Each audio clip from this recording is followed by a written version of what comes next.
Depuis que je suis toute petite, je suis arachnophobe. À chaque fois que j'en vois une dans ma chambre, impossible d'y rester. Mais à l'heure où je vous parle, c'est devenu bien pire qu'une simple phobie. L'histoire a commencé un soir dans ma chambre. Je traînais sur les sites internet, disons plus ou moins honnêtes. Il était environ minuit, mais impossible de trouver le sommeil. Je n'avais pour simple lumière que celle de mon ordinateur allumé et cette petite veilleuse éclairant faiblement la pièce. Soudain, j'ai vu une araignée. De petite taille certes, mais ça a suffi pour me faire sortir de la chambre. J'ai alors décidé de dormir sur le canapé du salon. J'étais toujours effrayée par la petite bête de ma chambre, mais au bout d'un moment, j'ai fini par tomber dans les bras de Morphée. Cette nuit-là, j'ai fait un cauchemar horrible. Une araignée géante dans mon salon voulait me tuer pour me dévorer. Je tentais d'échapper à cette bête qui avait tissé des toiles gigantesques sur les murs de la maison, et puis je me réfugiais finalement dans la chambre de ma petite sœur. Ma petite sœur se réveillait et me regardait avec inquiétude. L'araignée entrait alors dans sa chambre, s'approchait brusquement de ma sœur et la saisissait de ses pattes velues sans lui laisser le temps de se défendre. Je ne pouvais pas bouger, et dans une horreur absolue, je voyais alors l'araignée dévorer ma sœur vivante.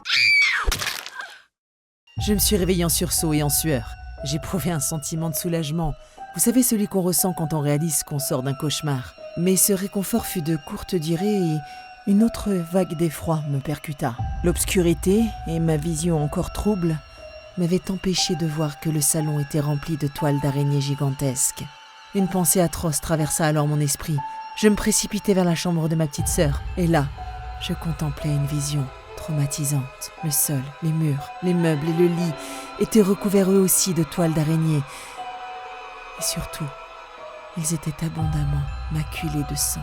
Ma sœur ne se trouvait pas dans la pièce, mais le sol était jonché d'horribles morceaux de chair sanguinolents, parmi lesquels je distinguais avec effroi des lambeaux de tissu arborant les motifs du pyjama de ma sœur.